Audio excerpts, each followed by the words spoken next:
It is simply a fact that we are exposed to more novel chemicals and more crazy combinations at much higher levels than we ever have in the entirety of human history. It's just a fact of the industrialization of humanity and the world that we live in. But here's what I want to say to you about this. These things do have health consequences, but we are not powerless against them.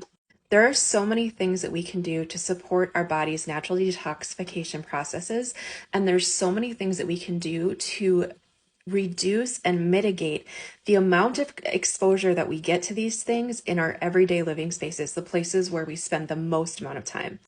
And I want to hear from you all. What, when you think about the idea of toxins in your home, is what the first thing that comes to your mind? Does it seem like it is a real thing? Does it seem like you're sort of aware of that, but you're not sure where to start with it? Or does it just seem like completely overwhelming, almost like the amount of plastics in the ocean just seems like a problem that humanity is never going to be able to overcome? Because that's sometimes how I feel.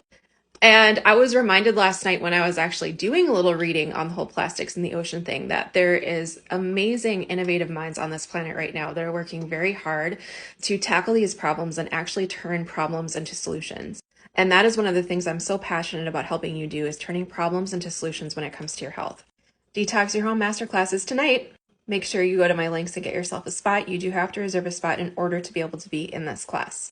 We're going to be talking about 4 of the main worst areas in your home for toxins, and some of them are things that you are not going to necessarily suspect.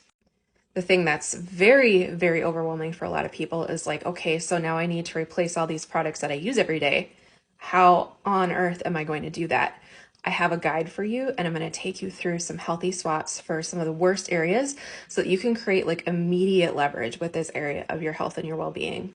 We're also going to be talking about toxins in the body. What are some of the things in the home that create toxin buildup within the system itself? And then how we can remove some of those things. And we're going to be discussing just a little bit some energetic toxicity things, things that get in the way of flow in your space that also contribute to a higher stress response and a lessening of your health quotient overall. So class is tonight. I don't want you to miss out on this. So make sure you go to my links and get yourself a spot.